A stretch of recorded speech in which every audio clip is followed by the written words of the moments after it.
Assalamualaikum warahmatullahi wabarakatuh. Innal hamdalillah nahmaduhu wa nasta'inuhu wa nastaghfiruh wa na'udzu billahi min syururi anfusina wa sayyiati a'malina. May yahdihillahu fala mudilla lahu wa may yudlilhu fala hadiya lahu. Asyhadu an la ilaha illallah wahdahu la syarika lahu wa asyhadu anna Muhammadan abduhu wa rasuluh. Amma ba'd. Ikhwa wa akhwat jamaah salat maghrib rahimani wa rahimakumullahu jami'ah. Alhamdulillah bi ni'matillahi allati tatimmus shalihat. Segala puji syukur atas rahmat dan hidayah dari Allah Rabbu Jalla wa Ala, sehingga di malam hari ini kita kembali melanjutkan pelajaran kita dari kitab yang singkat, simple, tetapi tentunya sangat kita butuhkan, yaitu Al-Usulus Salasah, 3 dasar pokok di dalam agama kita. Dan alhamdulillah kita sudah berada dalam pembahasan tingkatan agama yang kedua, yaitu berada pada tingkatan kedua, yaitu al-iman, di mana al-iman ini tentunya memiliki sittatu arkanin, memiliki 6 rukun. Telah kita sebutkan 3 rukun sebelumnya. Yang pertama adalah al-imanu billah, kemudian wa malaikatihi wa kutubihi, itu selesai. Sekarang kita masuk ke rukun yang keempat, adalah wa rasulihi atau wa rusulihi.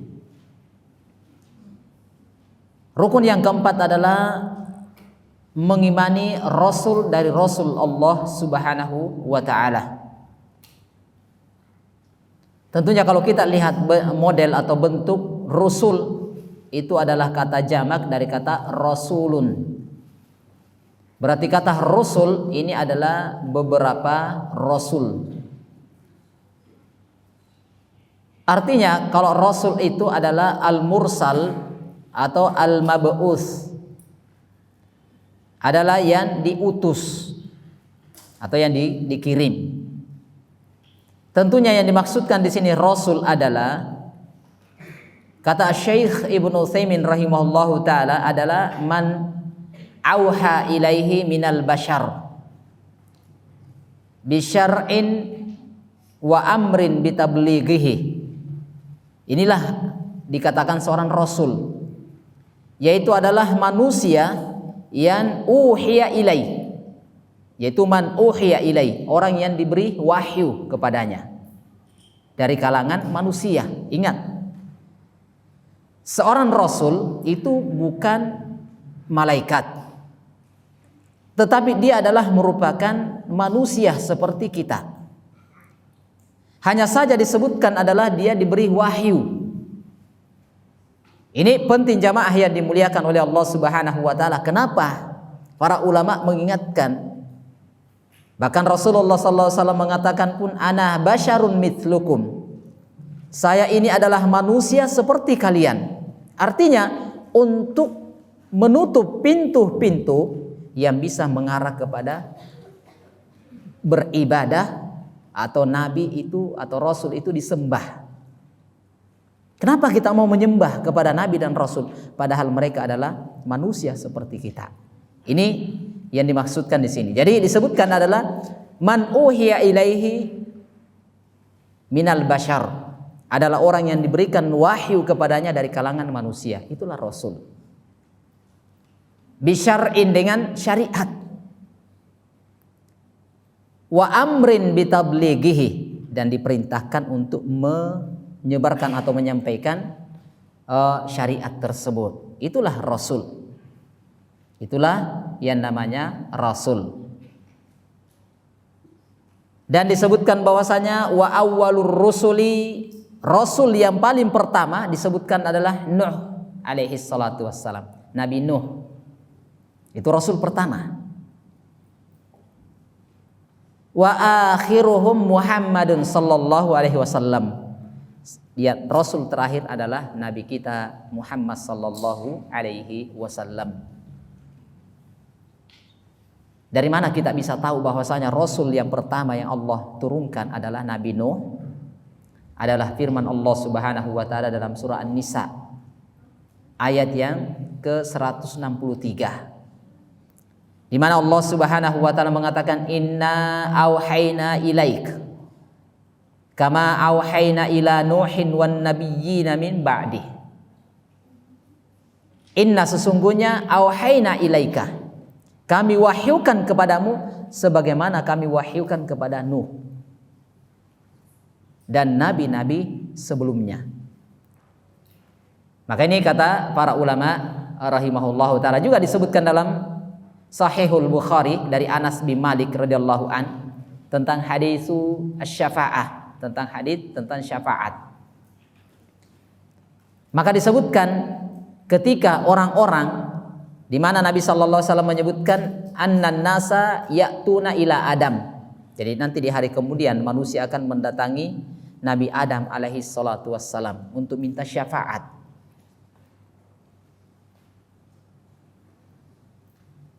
Liyushaffi' lahum faya'tathir. Dia minta syafaat. Tetapi Nabi Adam tidak bisa.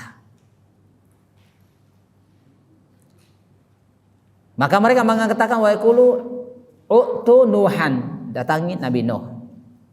Karena kenapa? Nabi Nuh ini adalah awwalu rasulin ba'asahullahu. Karena dia adalah rasul yang pertama Allah utus sampai akhir hadis. Ini keterangan menjelaskan bahwasanya Nabi Nuh adalah rasul yang pertama. Jadi Nabi Nuh adalah dia seorang nabi sekaligus sebagai seorang rasul. Nah ini jamaah yang dimuliakan dan dirahmati oleh Allah Subhanahu wa taala. Nah, maka perhatikan di sini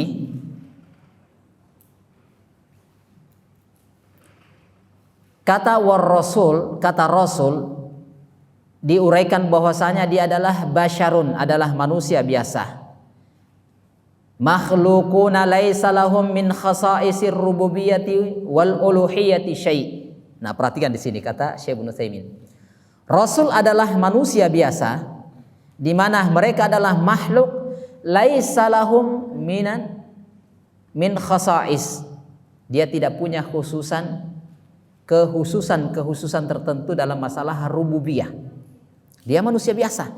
Nabi tidak bisa menurunkan hujan, tidak bisa mematikan, tidak bisa menghidupkan. Dia manusia seperti biasa. Dia tidak punya kekhususan dalam masalah rububiyah, tidak ada. Apalagi dalam masalah uluhiyah, dalam masalah penyembahan. Dia tidak pantas untuk disembah.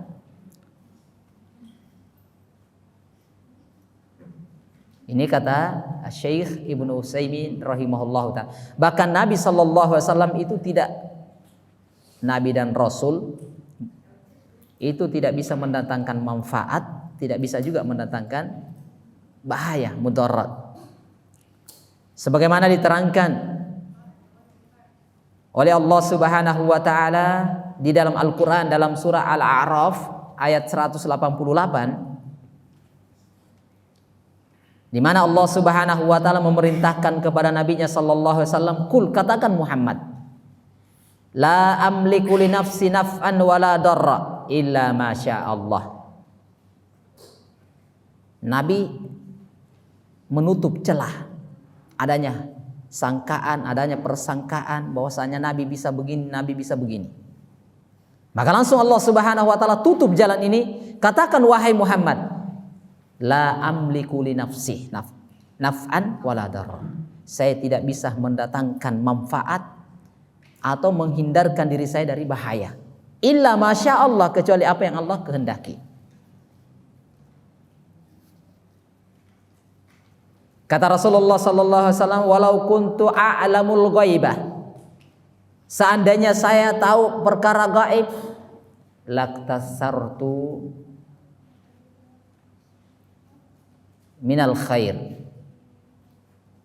maka seandainya saya tahu perkara gaib, maka saya akan memperbanyak kebaikan. Wa ma massaniyasu in ana illa nadhirun wa basyirun liqaumin yu'minun. Tetapi Nabi mengatakan, saya tidak bisa melindungi kalian dari kejelekan. Saya ini tidak lain kecuali hanya nadhir, sebagai nadhir, sebagai pemberi peringatan, wa basyir, dan manusia biasa, liqaumin yu'minun, bagi kaum yang beriman. Nah, maka di sini jamaah, Rasulullah menepis tidak bolehnya kepada beliau meminta, memohon, apalagi beliau sudah meninggal. Tidak diperbolehkan lagi. Kan Nabi sallallahu alaihi wasallam adalah tidak bisa memberikan apa-apa sama kita. Tidak bisa mendatangkan manfaat, tidak bisa menolak bahaya dari kita.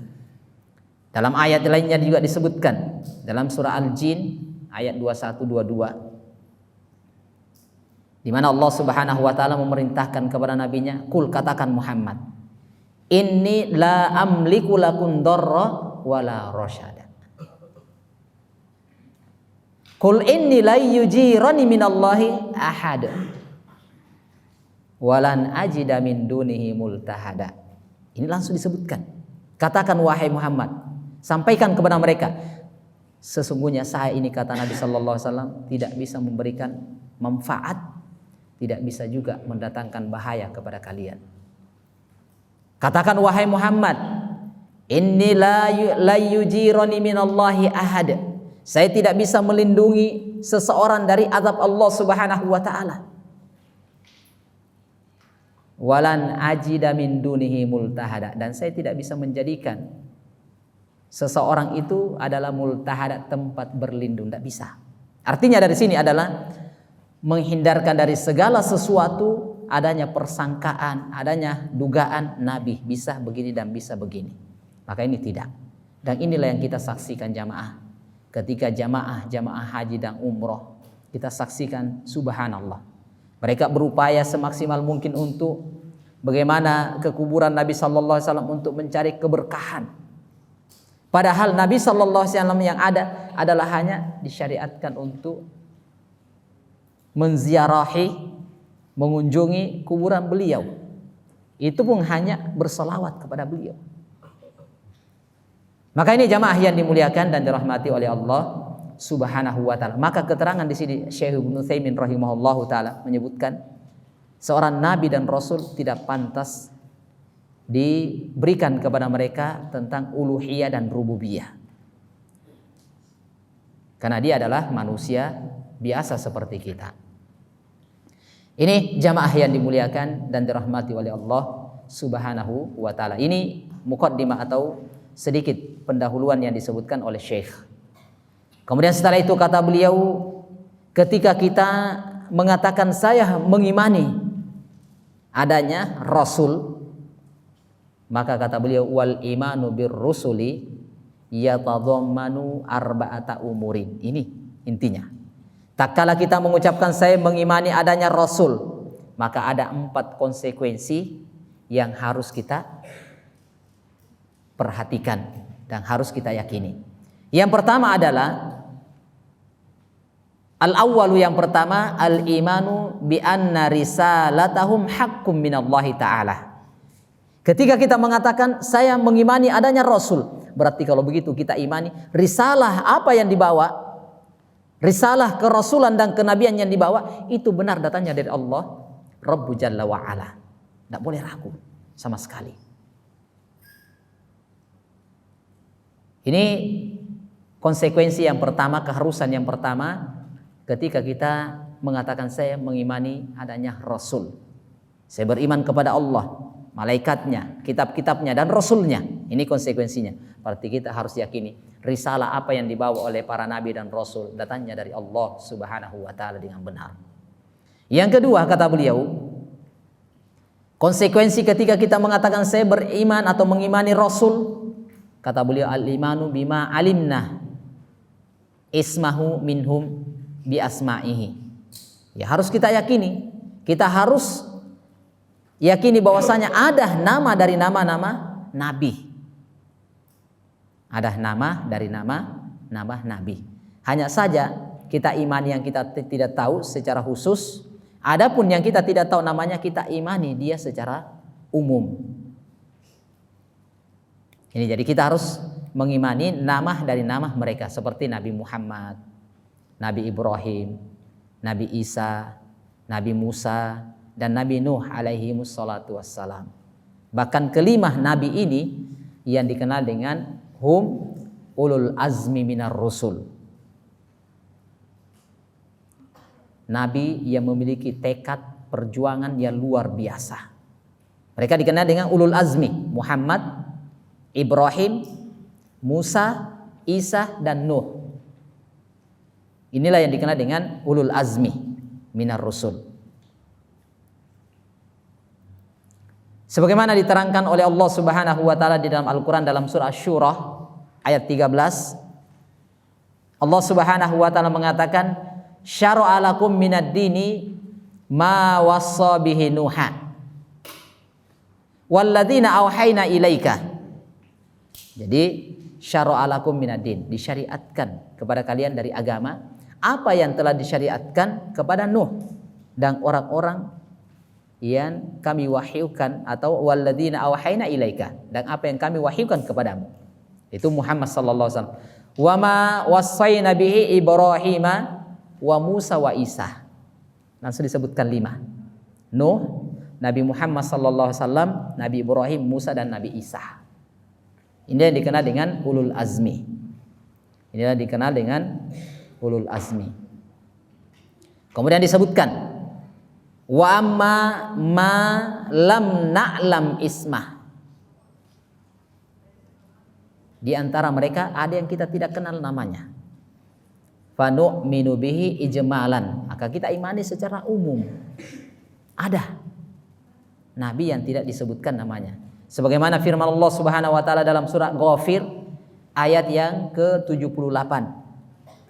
Di mana Allah Subhanahu wa taala mengatakan walaqad arsalna rusulan min qablik minhum man qasasna 'alaik wa minhum man lam naqsus 'alaik.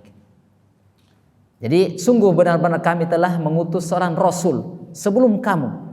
Di antara mereka ada yang kami ceritakan, ada yang kami sampaikan, ada yang kami sebutkan namanya, dan di antara mereka ada yang tidak kami sebutkan nama mereka. Maka kata para ulama, tetap harus kita benarkan, tetap harus kita imani secara umum ada nabi yang tidak disebutkan namanya. Ini yang kedua, konsekuensi yang kedua. Jadi harus kita imani nama yang telah disebutkan oleh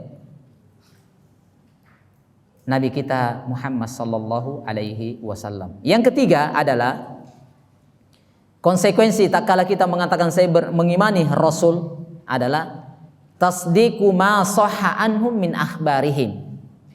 Harus membenarkan apa yang disampaikan oleh mereka jika itu benar adanya atau sahih.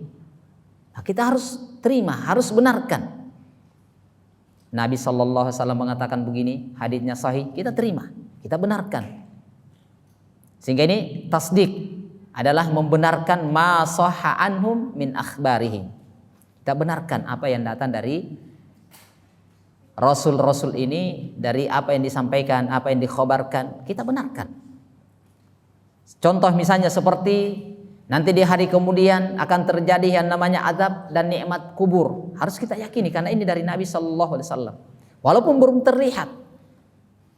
Ada surga dan neraka disebutkan oleh Nabi sallallahu alaihi wasallam. Surga ini dipersiapkan bagi orang-orang yang beriman, sedangkan neraka ini dipersiapkan untuk orang-orang yang pelaku dosa dan maksiat. Itu kita harus yakini padahal belum nampak terlihat. Kita harus yakini bahwasanya setiap dari kita pasti akan melewati yang namanya as-sirat, jembatan yang dibentangkan di atas neraka jahanam. Kita semuanya akan lewati. Harus kita yakini apa yang dikhabarkan oleh Nabi kita Muhammad sallallahu alaihi wasallam, jika itu memang benar sahih hadisnya. Di antaranya juga Nabi sallallahu alaihi wasallam khabarkan, ini yang harus kita benarkan. Bahwasanya Nabi sallallahu alaihi wasallam mengatakan antum tufuna sab'ina ummah. Kalian adalah umat yang terakhir, tapi awwaluna yadkhulunal jannah. Kalian umat terakhir tapi umat yang paling pertama masuk surga. Kalian adalah umat yang menggenapkan umat ini menjadi 70 umat. Harus kita benarkan karena itu benar dari Nabi kita Muhammad sallallahu alaihi wasallam. Jadi kita benarkan apa yang disampaikan oleh Nabi kita. Nah, masih banyak yang lainnya, jamaah yang dimuliakan dan dirahmati oleh Allah Subhanahu wa taala. Kemudian yang keempat, konsekuensi tatkala kita mengatakan saya beriman kepada Rasul adalah al-amalu bi syariati man arsala ilaina minhum. Kita mengamalkan syariatnya dengan man arsala ilaina minhum. Walaupun bukan Nabi sallallahu alaihi wasallam yang langsung menyampaikan kepada kita, tetapi tatkala syariat itu sampai kepada kita, maka kita tinggal mengamalkannya. Tinggal mengamalkan syariat tersebut. Ini konsekuensi keempat. Ketika kita mengatakan saya mengimani Rasul, berarti kalau begitu kita amalkan syariat yang dibawa oleh Rasul tersebut. Kita amalkan apa yang dibawa oleh Rasul tersebut. Ini wallahu taala a'lam bissawab. Kemudian Syekh menambahkan di sini, kira-kira apa manfaat tatkala ini tadi? Pertama, kita imani risalah itu benar dari Allah. Yang kedua, kita mengimani nama dari nama-nama para nabi dan rasul. Yang ketiga adalah membenarkan apa yang dikhabarkan oleh mereka. Yang keempat adalah mengamalkan. Kira-kira apa hasil utama dari ini? Atau hikmah terbesar diutusnya para nabi dan rasul di tengah-tengah kita? Maka kata Syekh Ibnu Utsaimin rahimahullahu taala, walil imani bir-rasul, dengan mengimani para nabi dan rasul, samaratun jalilatun minha. Itu banyak hasil yang luar biasa di balik itu. Kata beliau yang pertama, alula al-ilmu. Pasti ada pengetahuan. Bi rahmatillahi azza wa jalla wa inayatihi bi ibadihi. Kita pahami dengan diutusnya para nabi dan rasul, ini menjelaskan kepada kita tentang rahmatnya Allah, inayah Allah, penjagaan Allah kepada hambanya. Karena dengan adanya nabi dan rasul itu adalah datang untuk mengingatkan kita, datang untuk menasihati kita. Kalau begitu kita pahami, ini rahmat dan penjagaan Allah kepada hambanya melalui para nabi dan rasul. Yang kedua kata beliau adalah syakarahullahu ta'ala ala hadhihi ni'mah al-kubra. Adanya kesyukuran kita kepada Allah Subhanahu wa taala dengan adanya nikmat yang sangat besar ini, yaitu muncul rasa syukur. Alhamdulillah. Perasaan bersyukur kepada Allah Subhanahu wa taala. Kenapa? Karena dengan adanya nabi dan rasul itu bukan tujuan yang kecil, tetapi tujuan yang sangat besar.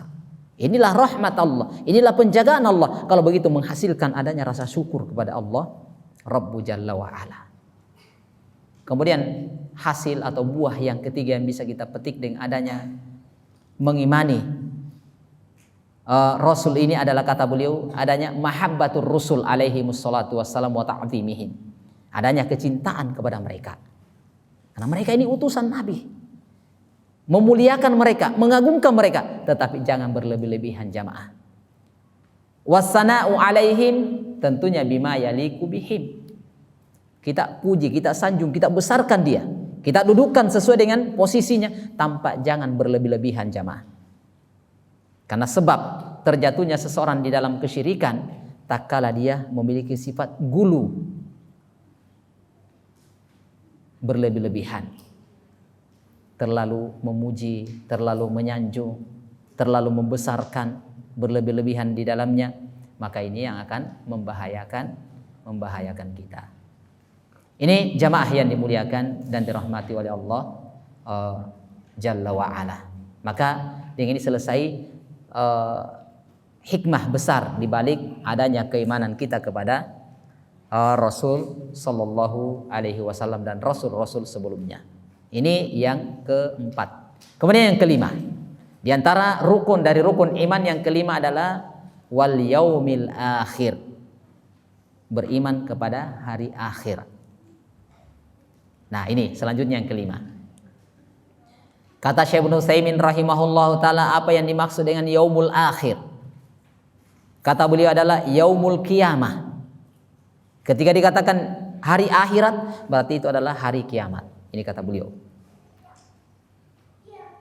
Di mana alladzi yub'atsun nasu fihi lil hisabi wal jaza. Di mana yaumul qiyamah ini, disinilah yub'atsun nasu, manusia akan dibangkitkan pada hari itu. Untuk apa? Adalah lil hisab wal jaza. Untuk dihisab, diberikan balasan terhadap apa yang dia kerjakan semasa dia hidup. Apa yang kita lakukan akan dihisab, ditimbang. Apa yang kita lakukan itu akan diberikan balasan. Ini jamaah yang dimuliakan dan dirahmati oleh Allah Subhanahu wa ta'ala. Karena kenapa kata beliau juga disebutkan wasumya bidzalik, disebutkan yaumul akhir, dikatakan hari akhirat, hari terakhir. Karena apa kata beliau adalah li'annahu la yauma ba'dah, tidak ada lagi hari setelahnya. Sehingga dikenal dengan yaumul akhir, hari terakhir. Kenapa kata beliau haitsu yastakirru ahlul jannah fi manazilihim wa ahlun nari fi manazilihim. Di pada saat itu manusia akan menetap, penghuni surga akan tetap di tempatnya, penghuni neraka akan tetap di tempatnya. Itulah hari yaumul akhir. Maka ini jamaah yang dimuliakan dan dirahmati oleh Allah Subhanahu wa taala, yaumul akhir dikenal dengan yaumul qiyamah. Di mana yaumul qiyamah adalah disitulah tempatnya yaumul hisab wa yaumul jaza. Hari perhitungan dan hari pembalasan. Ini jamaah yang dimuliakan dan dirahmati oleh Allah Subhanahu wa ta'ala. Oleh karena itu para ulama mengingatkan kepada kita, hadzal yaum, hari ini adalah yaumul amal, kesempatan untuk beramal. Wal ghad, adapun esok hari adalah yaumul hisab wa yaumul jaza. Adapun hari esok adalah hanya hari perhitungan dan hari pembalasan.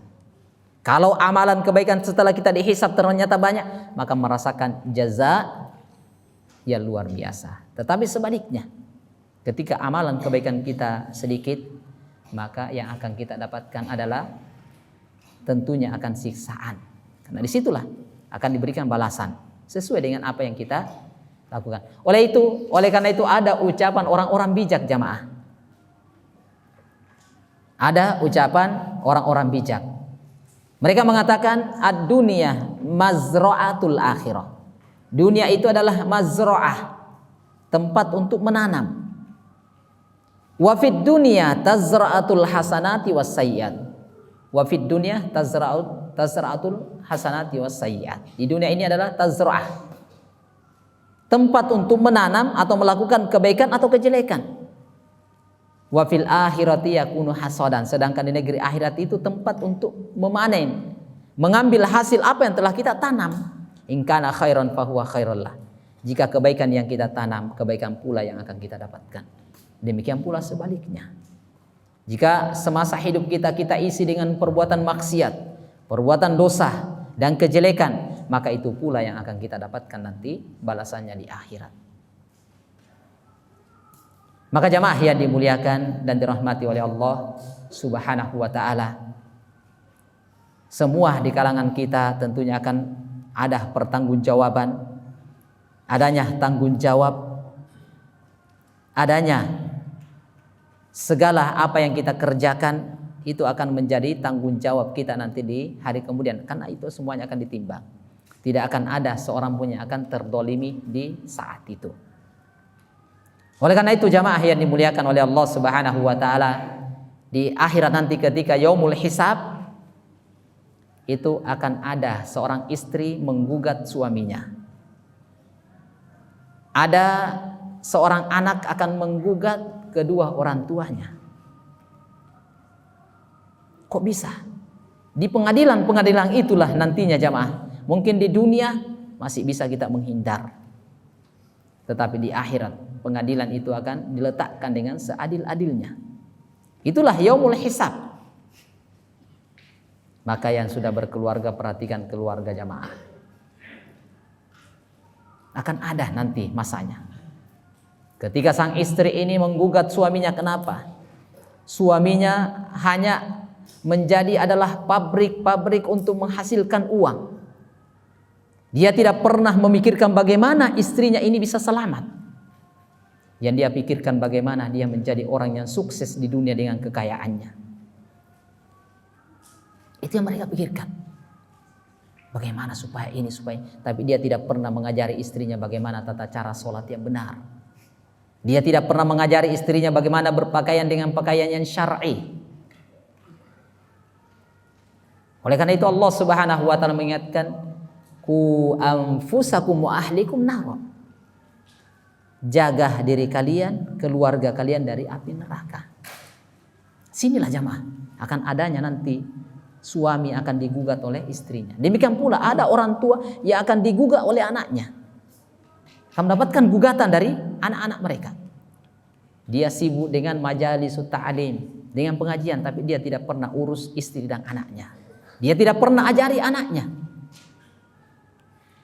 Inilah yang akan menggugat mereka. Maka ini akan terjadi jamaah yang dimuliakan dan dirahmati oleh Allah Subhanahu wa taala. Kenapa? Inilah adanya yaumul akhir, hari terakhir.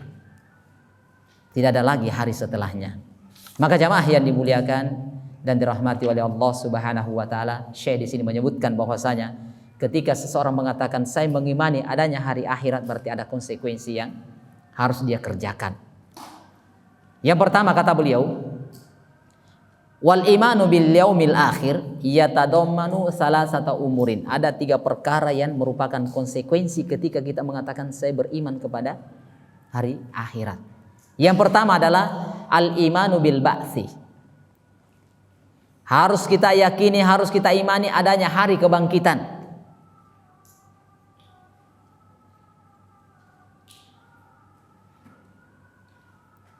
Adanya hari kebangkitan jamaah.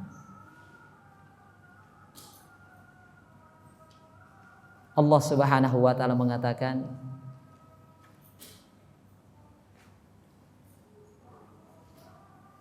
di dalam Al-Qur'an, di dalam surat Al-Zalzalah,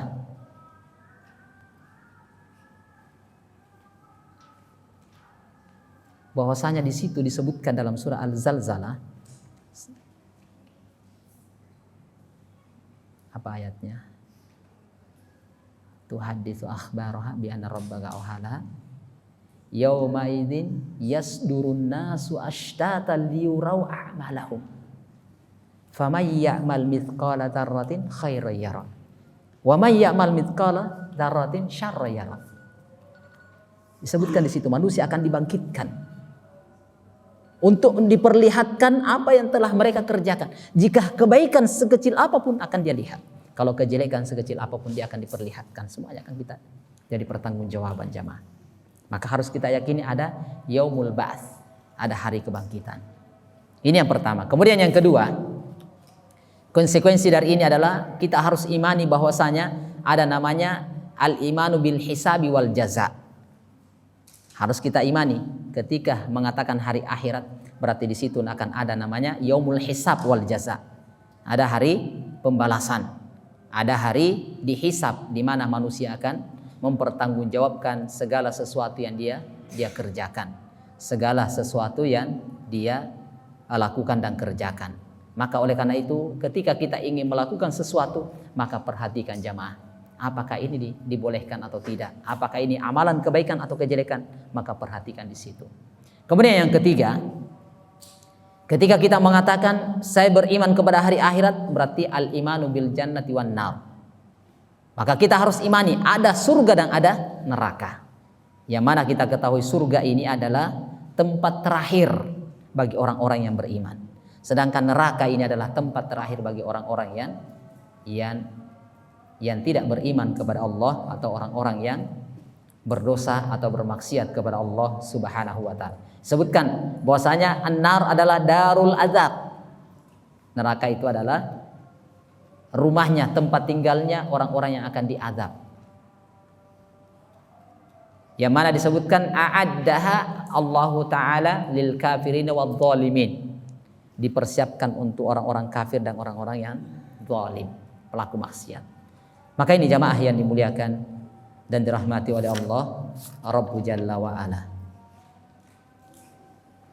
Kalau begitu jamaah, terakhir sebagai penutup, ketika kita tahu ini, di mana beriman kepada hari akhirat, tentunya kita ketahui bahwasanya adanya hari kebangkitan, adanya hisab dan jaza, adanya surga dan neraka. Kalau begitu apa yang terjadi? Berarti ada rogbah fi fi'lit ta'a wal hirsi alai.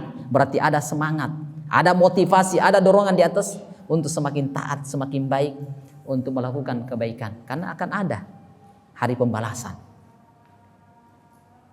Yang kedua adalah adanya rohbah, adanya rasa takut tak kala dia inda fi'lil maksiyah, ketika dia bermaksiat kepada Allah Subhanahu wa taala. Kenapa? Ini akan ada pertanggungjawaban nanti di hari kemudian. Yang ketiga adalah tasliyatul mu'min amma yafutuhu minad dunya. Adanya orang-orang yang beriman, dia merasa lega. Dia tidak akan memusingkan apa yang luput dari dia dari perkara dunia. Karena masih ada yang namanya naimul akhirah wasawabiha. Karena masih ada kebaikan di dunia, di akhirat nanti. Oleh karena itu disebutkan jamaah doa Nabi sallallahu alaihi wasallam, Rabbana atina fid dunya hasanah wa fil akhirati hasanah wa qina adzabannar. Ini disebutkan untuk dituntut di fid dunya hasanah wa fil akhirati hasanah. Tetapi tak kala kita tidak bisa fid dunya hasanah, masih ada harapan wa fil akhirati hasanah. Itulah bagi orang-orang yang beriman. Ini yang bisa kami sebutkan jamaah yang dimuliakan dan dirahmati oleh Allah Subhanahu wa taala. Tinggal yang terakhir insyaallah taala nanti kita akan sebutkan adalah wa tu'minu bil qadari khairi wa syarri. Ini insyaallah akan kita uraikan di pertemuan yang akan datang insyaallah taala, wallahu taala bissawab. Ini yang bisa kami sampaikan, lebih dan kurangnya kami mohon maaf, wallahu taala bissawab.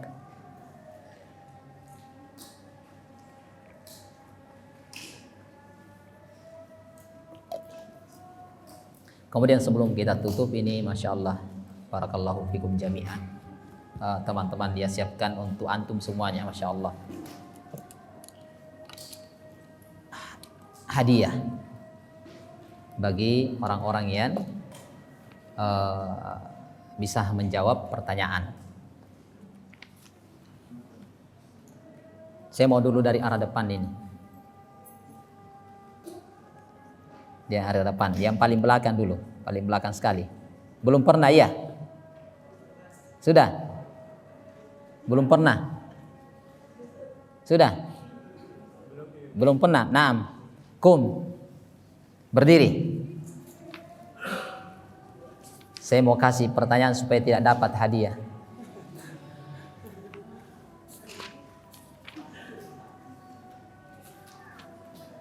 Nah, pertanyaannya siap? Ustadz tadi telah sebutkan berkaitan dengan rukun iman yang kelima, yang keempat dan yang kelima. Yang keempat yaitu adalah al-imanu bir rusul, mengimani nabi dan rasul. Ketika kita mengatakan saya mengimani Rasul, tentunya disebutkan oleh Asy-Syaikh ada 4 konsekuensi. Ada 4 keharusan yang harus kita laksanakan. Coba disebutkan. Jadi ketika kita mengatakan saya beriman kepada Rasul, berarti ada 4 konsekuensinya yang harus kita laksanakan atau kita harus kerjakan. Apa itu? 1,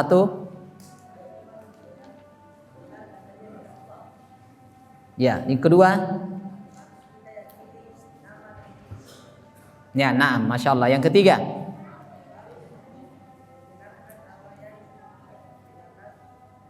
dari apa yang datang dari para nabi dan rasul. Yang keempat, ya, mengamalkan apa yang dibawa oleh Nabi kita Muhammad sallallahu alaihi wasallam atau para nabi dan rasul. Masya Allah. Naam, taqaddam. Fadal. Ya, dibagi ya sama temannya, masya Allah. Ini kalau begitu, dengan adanya ini kita mengimani para nabi dan rasul. Yang pertama, mengimani bahwasanya risalah itu benar datangnya dari Allah. Yang kedua, mengimani nama-nama para nabi dan rasul, membenarkan apa yang disampaikan serta mengamalkannya. Kalau begitu akan menghasilkan apa? Nah, sebelah sini, yang sebelah sana. Antum sudah pernah? Belum pernah? Oh, sudah, nanti yang lain. Naam, sebelah sana. Antum belum pernah? Sudah? Yang lain dulu. Nah, yang sebelah sana. Naam, antum, kum.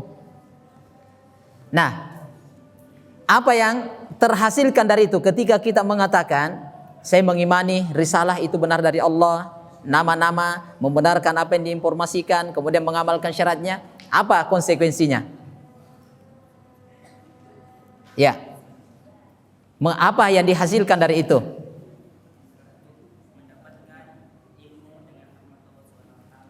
Ya, kita mengetahui bahwasanya ini rahmat dari Allah Subhanahu wa taala dan merupakan penjagaan dari Allah dengan adanya Rasul. Yang kedua, memunculkan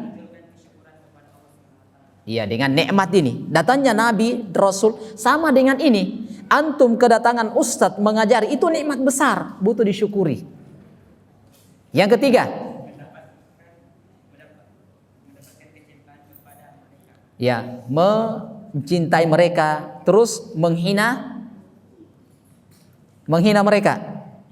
Ya, memuliakan mereka dan memuji mereka sebagaimana kedudukan mereka, masya Allah. Nah, barakallahu fiik. Fadal. Silakan. Ayo.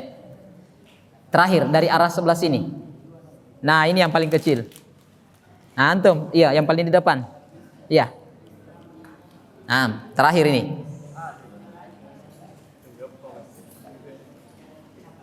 Ustaz tadi sebutkan rukun iman yang kelima tentang hari akhirat. Ada 3 konsekuensi yang Ustaz tadi sebutkan. Apa yang pertama? 1. Ketika kita mengatakan saya beriman kepada hari akhirat, maka kita harus mengimani hari kebangkitan, masya Allah. Yang kedua, pembalasan dan hisab. Yang ketiga,